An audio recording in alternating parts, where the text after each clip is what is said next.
আলোচনায় তোমরা মনোযোগ সহকারে শুনবে। আজ ভারতের স্বাধীনতা দিবস উপলক্ষে এই বিশেষ সংসদ অধিবেশনে আপনাদের স্বাগত জানাই। স্বাধীনতা 80 বছর আমাদের অর্জন, আমাদের দায়িত্ব এবং আগামী দিনের ভারত। কিছুক্ষণের মধ্যে মাননীয় স্পিকার মহাশয়া সভাকক্ষে প্রবেশ করছেন। সকলকে অনুরোধ করে দাঁড়িয়ে মাননীয় স্পিকার মহাশয়াকে স্বাগত জানাই। মাননীয় স্পিকার মহাশয়া সভাকক্ষে প্রবেশ করছেন।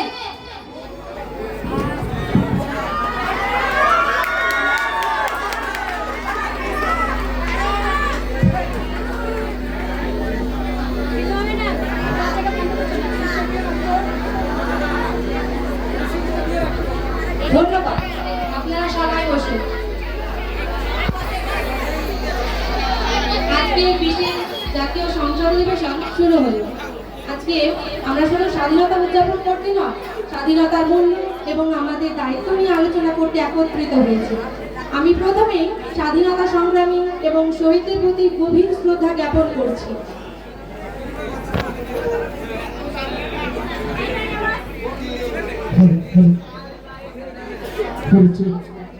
ধন্যবাদ, সবাই বসুন।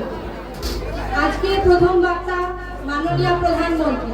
আমি তাকে বক্তব্য রাখার জন্য আমন্ত্রণ জানাচ্ছি। মাননীয় প্রধানমন্ত্রী এবং সবাই উপস্থিত সম্মানিত সদস্যবৃন্দ, আজ 15 আগস্ট আমাদের গর্বের দিন, আমাদের স্বাধীনতা দিবস। দীর্ঘ সংগ্রাম ও অসংখ্য মানুষের আত্মত্যাগের মাধ্যমে আমরা স্বাধীনতা অর্জন করেছি। আজ আমরা শ্রদ্ধার সঙ্গে সেই সকল বীর স্বাধীনতা সংগ্রামী ও শহীদদের স্মরণ করছি। কিন্তু স্বাধীনতা শুধু পতাকা উত্তোলন, অনুষ্ঠান বা আনন্দের মধ্যেই সীমাবদ্ধ নয়। এর সঙ্গে জড়িয়ে আছে আমাদের অনেক দায়িত্ব এবং কর্তব্য। আমাদের লক্ষ্য এমন একটি ভারত গড়ে তোলা যেখানে কোনো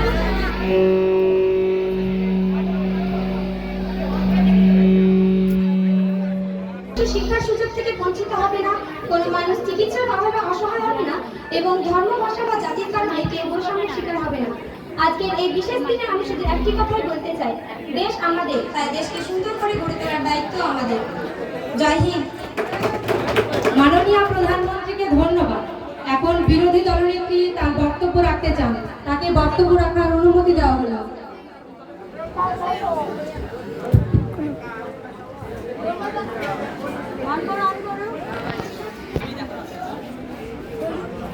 মাননীয় স্পিকার মহাশয়, মাননীয় প্রধানমন্ত্রীর বক্তব্যকে আমি সম্মান করি, কিন্তু আমার একটি প্রশ্ন আছে।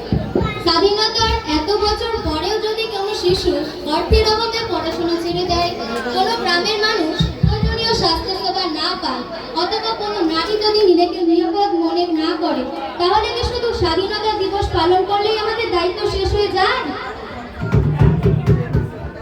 মাননীয় স্পিকার মহাশয়া, সরকার তো এসব বিষয়ে কাজ করছে। কাজ হচ্ছে বলে হবে না, তার ফলে তো মানুষের কাছে পৌঁছাতে হবে। মাননীয় সদস্যবৃন্দ, এটি সংসদ, সবাই সংসদের মর্যাদা বজায় রাখুন। একসঙ্গে কথা বলবেন না, বিরোধী দলনেত্রীকে তার বক্তব্য শেষ করতে দিন। ধন্যবাদ মাননীয় স্পিকার মহাশয়া। আমরা সরকারের বিরোধিতা করার জন্য বিরোধিতা করছি না। আমরা চাই এই স্বাধীনতার সুফল দেশের প্রত্যেক মানুষের কাছে পৌঁছায়। তাই আজকের এই অধিবেশনে আমরা শিক্ষা, স্বাস্থ্য, পরিবেশ এবং দেশের ভবিষ্যৎ প্রজন্মকে নিয়ে সরকারের কাছে কিছু প্রশ্ন রাখতে চাই। ধন্যবাদ। ধন্যবাদ। বিরোধী দলনেত্রী গুরুত্বপূর্ণ কিছু বিষয় তুলে ধরেছেন। মাননীয় প্রধানমন্ত্রী, আপনি কি সংক্ষেপে উত্তর দিতে চান? অবশ্যই মাননীয় স্পিকার মহাশয়, বিরোধী দলনেতার প্রশ্নকে আমি স্বাগত জানাই। একটি গণতান্ত্রিক দেশে সরকারের কাজ শুধু নিজের সাফল্যের কথা বলা নয়, বিরোধী দলের যুক্তিসঙ্গত প্রশ্ন শোনা এবং প্রয়োজন হলে ভুল সংশোধন করাও সরকারের দায়িত্ব।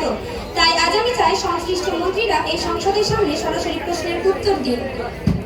খুব ভালো, তাহলে আজকে আমরা বিশেষ প্রশ্নোত্তর পর্ব শুরু করছি।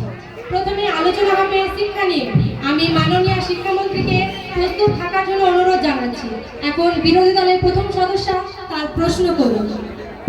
মাননীয় স্পিকার মহাশয়, স্বাধীন দেশের ভবিষ্যৎ নির্ভর করে তার ছাত্রছাত্রীদের ওপর, কিন্তু আজও অনেক শিশু নানা কারণে তাদের পড়াশোনা চালিয়ে যেতে পারে না।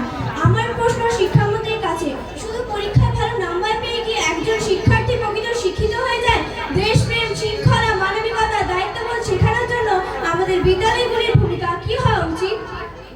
মাননীয় শিক্ষামন্ত্রী প্রশ্নের উত্তর দিন। ধন্যবাদ মাননীয় স্পিকার মহাশয়া। মাননীয় সদস্য অত্যন্ত গুরুত্বপূর্ণ প্রশ্ন করেছেন। আমার মতে শিক্ষা মানে শুধু বই পড়া বা পরীক্ষায় ভালো নাম্বার পাওয়া নয়। একজন শিক্ষার্থীকে সৎ, মানবিক, দায়িত্ববান, শৃঙ্খলাবদ্ধ নাগরিক হিসেবে গড়ে তোলাই শিক্ষার প্রকৃত উদ্দেশ্য।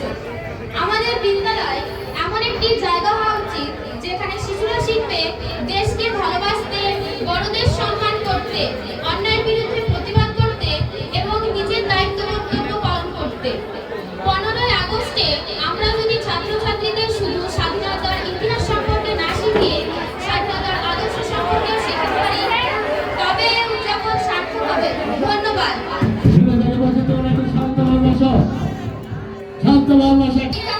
মাননীয় স্পিকার, আমি শিক্ষামন্ত্রীর কাছে কিছু জানতে চাই। অনুমতি হলো, তাকে ওনার বিষয়টা বেঁচে দিন। আমাদের ছাত্রছাত্রীরাও কি দেশের জন্য এখন থেকে কিছু করতে পারে, নাকি দেশ গড়ার দায়িত্ব শুধু বড়দেরই? মাননীয় শিক্ষামন্ত্রী অবশ্যই পারে। একজন ছাত্র বা ছাত্রী আজ থেকে দেশের জন্য কাজ করতে পারে। মনোযোগ দিয়ে পড়াশোনা করে, বিদ্যালয় পরিষ্কার রেখে, অন্যায়ের বিরুদ্ধে প্রতিবাদ করে এবং বন্ধু বান্ধবদের মধ্যে ভেদাভেদ না করে। দেশ গড়তে সবসময় বড় কোনো কাজ করতে হয় না, ছোট ছোট ভালো কাজই একসময় বড় পরিবর্তন আনে। খুব সুন্দর। শিক্ষা নিয়ে আলোচনা এখানেই শেষ করছি। এবার আমরা এমন একটা বিষয় নিয়ে আলোচনা করব যা প্রত্যেক নাগরিকের সঙ্গে জড়িত, স্বাস্থ্য। এখন বিরোধী দলের দ্বিতীয় সদস্য তার প্রশ্ন করুন। ধন্যবাদ মাননীয় স্পিকার মহাশয়। স্বাধীন ভারতের নাগরিকদের সব থেকে বড় সম্পদই হলো সুস্বাস্থ্য। তাই আমার প্রশ্ন স্বাস্থ্যমন্ত্রীর কাছে। আজও অনেক মানুষ স্বাস্থ্য সম্পর্কে সচেতন নয়, সময় মতো চিকিৎসাও নেন না। সরকার এই স্বাস্থ্য সচেতনতা বাড়ানোর জন্য কি পদক্ষেপ নিচ্ছে? ধন্যবাদ। মাননীয় স্বাস্থ্যমন্ত্রী, আপনি উত্তর দিন। ধন্যবাদ মাননীয় স্পিকার মহাশয়া। স্বাস্থ্যই সম্পদ। একজন অসুস্থ মানুষ কখনো দেশের উন্নয়নে পূর্ণভাবে অংশ নিতে পারে না। সেই জন্য আমরা সবাইকে সচেতন হতে বলছি। পরিষ্কার পরিচ্ছন্ন থাকুন, বিশুদ্ধ জল পান করুন, নিয়মিত ব্যায়াম করুন, সময় মতো চিকিৎসকের পরামর্শ নিন, শিশুদের টিকা সম্পূর্ণ করুন। আমরা চাই একটি সুস্থ ভারত, একটি সচেতন ভারত। ধন্যবাদ। মাননীয় স্পিকার মহাশয়, আমি স্বাস্থ্যমন্ত্রীর কাছে কিছু জানতে চাই। অনুমতি দেওয়া হলো। মাননীয় স্বাস্থ্যমন্ত্রী, স্কুলের ছাত্রছাত্রীরা দেশের স্বাস্থ্য আন্দোলনে কিভাবে অংশ নিতে পারে? খুব সুন্দর প্রশ্ন। ছাত্রছাত্রীরা নিজেরা বা পরিষ্কার থাকবে, বন্ধুদের পরিষ্কার থাকতে উৎসাহিত করবে, ডেঙ্গু ম্যালেরিয়া সম্পর্কে সচেতনতা বাড়াবে, সুস্থ জীবনযাপনের অভ্যাস গড়ে তুলবে। এটাই দেশের জন্য বড় অবদান। মাননীয় স্পিকার মহাশয়া, আমি স্বাস্থ্যমন্ত্রীর কাছে একটি মন্তব্য করতে চাই। অনুমতি দেওয়া হলো। স্বাস্থ্য শুধু সরকারের দায়িত্ব নয়, এটা জনগণেরও দায়িত্ব। আমরা সবাই সচেতন না হলে কোনো উন্নতি সম্ভব নয়। ধন্যবাদ। আজকে স্বাস্থ্য বিষয়ক আলোচনা অত্যন্ত ফলপ্রসূ হয়েছে। এবার আমাদের পরবর্তী গুরুত্বপূর্ণ বিষয় পরিবেশ সংরক্ষণ নিয়ে আলোচনা করব। আমি মাননীয় পরিবেশ মন্ত্রীকে তার বক্তব্য রাখার জন্য আমন্ত্রণ জানাচ্ছি। মাননীয় স্পিকার, স্বাধীন দেশে প্রকৃতি রক্ষা করা আমাদের দায়িত্ব। যদি নদী দূষিত হয়, যদি বন ধ্বংস হয়, যদি বাতাস দূষিত হয়, তাহলে ভবিষ্যৎ প্রজন্ম আমাদের ক্ষমা করবে না। তাই সকলের কাছে আমার একটি অনুরোধ, বছরে অন্তত একটি গাছ লাগান, জল অপচয় করবেন না, আবর্জনা নির্দিষ্ট স্থানে ফেলুন। একটি সবুজ ভারতই হবে সত্যকারী স্বাধীন ভারতের পরিচয়। ধন্যবাদ। ধন্যবাদ মাননীয় পরিবেশ মন্ত্রীকে। এখন বিরোধী দলের সদস্য 3 প্রশ্ন করবেন। মাননীয় স্পিকার মহাশয়া, শুধু পরিবেশ রক্ষার কথা বললে হবে না, শুধু বক্তৃতা দিলেই হবে না। বিদ্যালয়, বাড়ি এবং সমাজে আমরা এ কাজ কিভাবে শুরু করব, এ বিষয়ে মাননীয় পরিবেশ মন্ত্রীর কাছে জানতে চাই। মাননীয় পরিবেশ মন্ত্রী, উত্তর দিন। পরিবেশ রক্ষা শুরু হবে আমাদের নিজেদের থেকে। তাই প্রতিটি পরিবারে বছরে অন্তত একটি গাছ লাগান, প্রতিটি পরিবারে বছরে একটি গাছ লাগান। বিদ্যালয়ে পরিষ্কার পরিচ্ছন্নতার অভিযান শুরু হবে। প্লাস্টিক ব্যবহার কমাতে হবে। নদী, পুকুর, রাস্তাঘাট নোংরা করা যাবে না। আমরা যদি ছোট ছোট কাজ করি, তাহলে ভবিষ্যৎ প্রজন্মে বড় পরিবর্তন আসবে। ধন্যবাদ। প্রধানমন্ত্রীকে তার বক্তব্য রাখার জন্য আমন্ত্রণ জানাচ্ছি। মাননীয় স্পিকার মহাশয়, একটি দেশের পরিচয় শুধু তার উন্নয়নে নয়, তার সংস্কৃতি, ভাষা, ঐতিহ্যের মধ্যে লুকিয়ে থাকে। 15ই আগস্ট শুধু একটি ঐতিহাসিক দিন নয়, এটি আমাদের দেশকে ভালোবাসার দিন। আমরা আমাদের জাতীয় পতাকা, জাতীয় সঙ্গীত এবং সংবিধানকে সম্মান করব। আমরা সব ধর্ম, সব ভাষা ও সব মানুষের প্রতি শ্রদ্ধাশীল হব। এটাই স্বাধীন ভারতের প্রকৃত শক্তি। ধন্যবাদ। মাননীয় স্পিকার মহাশয়, আজকে যুব সমাজ দেশের জন্য অনেক ভালো কাজ করছেন, কিন্তু আরো সুযোগ ও দায়িত্ব দেওয়া দরকার। সেই সুযোগ তৈরি করতে সরকার ও সমাজ দুজনেরই ভূমিকা আছে। না, আগে আমারটা শুনুন, আমি এখনো শেষ করিনি। Order, order. মাননীয় সদস্যবৃন্দ, এটি সংসদ, সবাই সংসদের মর্যাদা বজায় রাখুন। প্রত্যেকের মতামত শোনা হবে, কিন্তু একজন করে কথা বলবে। মনে রাখবেন, দেশের স্বার্থে আমরা সবাই এক। এখন আমি মাননীয় প্রধানমন্ত্রীকে তার সমাপনী বক্তব্য রাখার জন্য আমন্ত্রণ জানাচ্ছি। মাননীয় স্পিকার মহাশয়, আজকের আলোচনায় সরকার ও বিরোধী উভয় পক্ষই মূল্যবান মতামত দিয়েছে। স্বাধীনতা শুধু আমাদের অধিকার নয়, এটি আমাদের দায়িত্ব। একটি উন্নত ভারত করতে হলে সরকার, বিরোধী দল এবং দেশের প্রতিটি নাগরিককে একসঙ্গে কাজ করতে হবে। আমরা আজ প্রতিজ্ঞা করি, দেশকে সবসময় নিজের স্বার্থের আগে রাখবো। জয় হিন্দ। ধন্যবাদ মাননীয় প্রধানমন্ত্রীকে। এখন আমি বিরোধী দলের নেত্রীকে তার সমাপনী বক্তব্য রাখার জন্য আমন্ত্রণ জানাচ্ছি। মাননীয় স্পিকার মহাশয়, আজকের আলোচনায় আমরা বুঝলাম গণতন্ত্রের মতের পার্থক্য থাকতেই পারে, কিন্তু দেশের প্রতি ভালোবাসা সবার এক। আমরা গঠনমূলক সমালোচনা করব, ভালো কাজকে সমর্থন করব, দেশের উন্নতির জন্য একসঙ্গে কাজ করব। আমরা সবাই মিলে এমন একটি ভারত গড়তে চাই যেখানে শিক্ষা, স্বাস্থ্য, পরিবেশ, সম্মান এবং মানবতা হবে সবার অধিকার। ধন্যবাদ। Order, order. মাননীয় সদস্যবৃন্দ, আজকের এই বিশেষ অধিবেশনে আমরা স্বাধীনতার মূল্য, দেশের উন্নতি এবং আমাদের দায়িত্ব নিয়ে আলোচনা করেছি।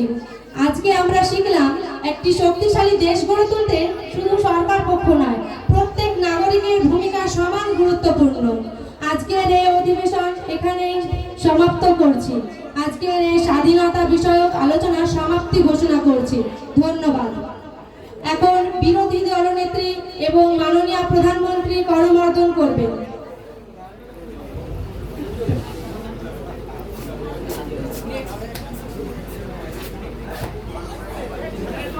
এখন সবাই আমার সঙ্গে শপথ পাঠ করুন। আমরা শপথ করছি, আমরা আমাদের দেশকে ভালোবাসবো,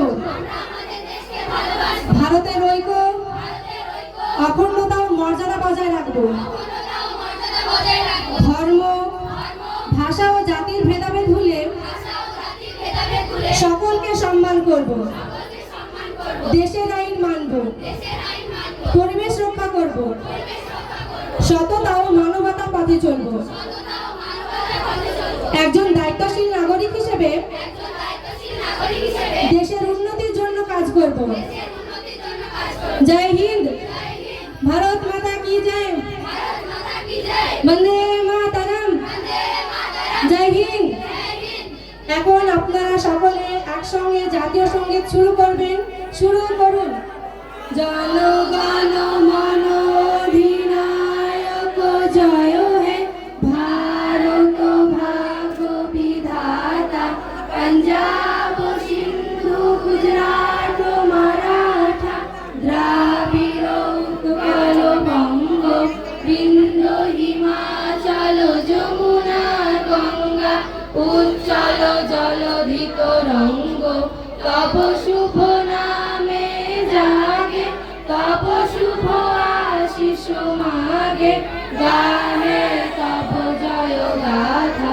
জনগণ মঙ্গলদায়ক জয়